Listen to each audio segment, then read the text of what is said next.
Subscribe कीजिए technical गुरुजी channel को और बेल आइकन को दबाइए लेटेस्ट टेक्नोलॉजी वीडियोस सबसे पहले देखने के लिए। दोस्तों वॉर के बारे में तो आप सभी ने सुना है, जहां पे तोप हैं, मिसाइल हैं, बॉम्ब्स हैं, फाइटर प्लेन्स हैं, लेकिन क्या आपने कभी सुना है साइबर वॉर के बारे में? आज दोस्तों हम इस वीडियो को आगे देखते रहिए और मैं आपसे बात करने वाला हूं साइबर वॉर के बारे में कि आगे फ्यूचर में क्या क्या चीजें हो सकती हैं और आप अपने आप को बचाए रखें, ये शायद बहुत ही जरूरी है हमारे देश के लिए। नमस्कार दोस्तों, मेरा नाम है गौरव, आप देख रहे हैं टेक्निकल गुरुजी। चलिए शुरू करते हैं।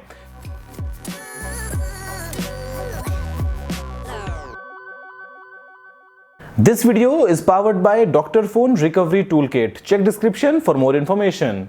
दोस्तों सेटअप मेरा नॉर्मल नहीं है बिकॉज मैं यहाँ पे आया हूँ अपने एक फ्रेंड के घर और भाई मैं रिकॉर्डिंग कर रहा हूँ क्योंकि वीडियोस जो है तो रोजाना दोस्तों आपके लिए आती ही हैं। अब यहाँ पे देखिए मैं आपसे बात करता हूँ साइबर वॉर के बारे में। दोस्तों देखिए आज की डेट में हम जो भी काम कर रहे हैं वो सारा ऑनलाइन है, वो सारा डिजिटल है। मतलब ऐसा नहीं है कि भाई आप एक बंद कारखाने में अंदर अपने हाथ से मशीन चला रहे हैं। यहाँ पर दोस्तों सारी चीजें वो जुड़ी हैं इंटरनेट से। तो ऐसे में मतलब अगर हम बात करते हैं नॉर्मल लड़ाई की, जहाँ पे सैनिक गए हैं बॉर्डर पर लड़ाई लड़ रहे हैं, वो दोस्तों एक अलग कंसेप्ट है। लेकिन इसके अलावा यहाँ पे एक और कॉन्सेप्ट निकल के आता है जो है साइबर वॉर का। मतलब जैसे दोस्तों हम बात करते हैं आगे चल के कि आपको लड़ाइयां जो होंगी वो कंप्यूटर से ही हो जाएंगी। मतलब एक कंट्री अगर दूसरे कंट्री के ऊपर अटैक करने का सोचे तो अगर वो उस दूसरे कंट्री के सभी कंप्यूटर्स को जैम कर दे तो उसको लड़ाई करने की जरूरत नहीं है, वो कंट्री जो वैसे तबाह हो जाएगा। तो यहाँ पर दोस्तों आप जो देखते हो इंटरनेट पे तरह तरह की चीजें निकल के आती हैं। फॉर एग्जाम्पल WannaCry रैंसमवेयर था जिसने बड़े बड़े स्केल पे बड़ी बड़ी इंडस्ट्रीज को बंद कर दिया। यूके के जो कंप्लीट हॉस्पिटल्स थे बहुत सारे उनको बंद कर दिया। इसके अलावा दोस्तों यहाँ पे जो आपका रैंसमवेयर निकल के आता है और तरह तरह का यहाँ पे एक पैटिया जो है नया चल रहा है जहां पे जो आपका डेटा है वो डिलीट हो रहा है। तो ये कहीं ना कहीं मतलब आपको मालूम भी नहीं है कि इनका सोर्स क्या है और बड़े स्केल पे दोस्तों किस लेवल की कॉन्स्पिरेसीज होती हैं। कई बार ऐसा होता है कि फॉर एग्जांपल एक कंट्री है वो छुपके से और सोचेगा कि मैं दूसरे कंट्री के अगेंस्ट में क्या क्या अपनी टैक्टिक्स लगा सकता हूं। अब यहाँ पे इनके जो मकसद है वो भी अलग अलग निकल के आते हैं। कई बार दोस्तों होता है कि आपको सिर्फ मॉनिटर करना है। फॉर एग्जाम्पल NSA वगैरह जो है वो जितने भी सिटीजन हैं वो अपने को खुद के सिटीजन जो है US के उनको मॉनिटर करता है कि भाई वो क्या क्या काम कर रहे हैं ऑनलाइन। कई बार दोस्तों ये होता है कि दूसरे कंट्री में जो लोग हैं वो क्या काम कर रहे हैं, उनकी एक्टिविटीज को हम यहीं बैठ के मॉनिटर कर रहे हैं। इसके अलावा यहाँ पे कई बार अपना जो प्रोपेगेंडा है उसको फैलाना है। तो फॉर एग्जांपल IS वगैरह जो हैं वो दुनिया भर में रिक्रूटमेंट करते हैं इस तरीके से कि वो ऑनलाइन अपने जो मिशन है वो फैला रहे हैं आगे, वो अपने जो प्रोपेगेंडा है उसको आगे स्प्रेड कर रहे हैं। इसके अलावा दोस्तों कई बार ये होता है कि आपको सिर्फ मॉनिटर करना पड़ता है।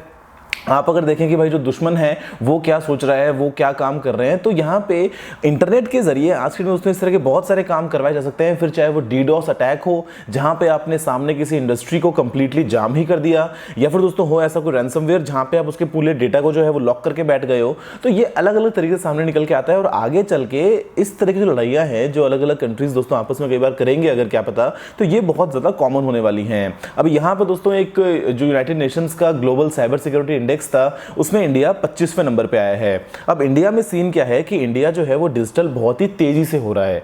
यहाँ पे बहुत सारे ऐसे यूजर्स हैं जिन्होंने पिछले 1 साल में, पिछले 2 साल में पहली बार इंटरनेट यूज करना स्टार्ट किया है। उनको इतना आइडिया भी नहीं होगा कि इंटरनेट पे उनके बारे में क्या क्या इंफॉर्मेशन अवेलेबल है। अब ऐसे में अगर फॉर एग्जाम्पल कल को लड़ाई होती है तो एक देश के लिए एक जो कंट्री में इंसान रहता है वो क्या करेगा, वो हद से हद आर्मी ज्वाइन कर सकता है, वो लड़ाई करने के लिए तैयार हो सकता है। लेकिन अगर दोस्तों मैं आपसे बात करता हूं साइबर वॉर की, तो ऐसे में तो आपको बॉर्डर पे भी जाने की जरूरत नहीं है। आप अगर अपने घर बैठे एटलीस्ट अपने डेटा को प्रोटेक्ट कर लेंगे तो वही एक बहुत बड़ा कंट्रीब्यूशन होगा। तो ऐसे में हमें ये देखना है कि हम उसके बारे में कैसे अपना कंट्रीब्यूशन दे पाएंगे। अब बेसिक चीजें हैं भाई कि अपना पासवर्ड जो है उसको मजबूत रखो, डेटा को लॉक रखो, अच्छे से बैकअप बनाए रखो। जो ऑनलाइन तरह तरह के स्कैम आते हैं कि भाई आपकी लॉटरी निकल गई है, आपने इनाम जीत लिया है, उन पे भरोसा मत करो। अच्छे से अपनी जो इंटरनेट सिक्योरिटी है उसको मेंटेन करो। इंटरनेट के ऊपर आप क्या काम कर रहे हो, क्या नहीं कर रहे हो, सबको अच्छे से ध्यान में रखो। तो मतलब बहुत ही बेसिक स्टेप्स हैं। तो अगर हम इनको फॉलो करें तो हम ये कह सकते हैं कि भाई हमारे कंट्री में जितने भी सिटीजन्स हैं, जितने भी लोग इंटरनेट यूज़ कर रहे हैं वो सब एकदम जिम्मेदारी से कर रहे हैं। तो ऐसे में हम जो हैं वो साइबर सिक्योर है काफ़ी हद तक। ऐसे में अगर कोई साइबर अटैक हुआ तो हम पे इतना बड़ा उसका असर नहीं होगा।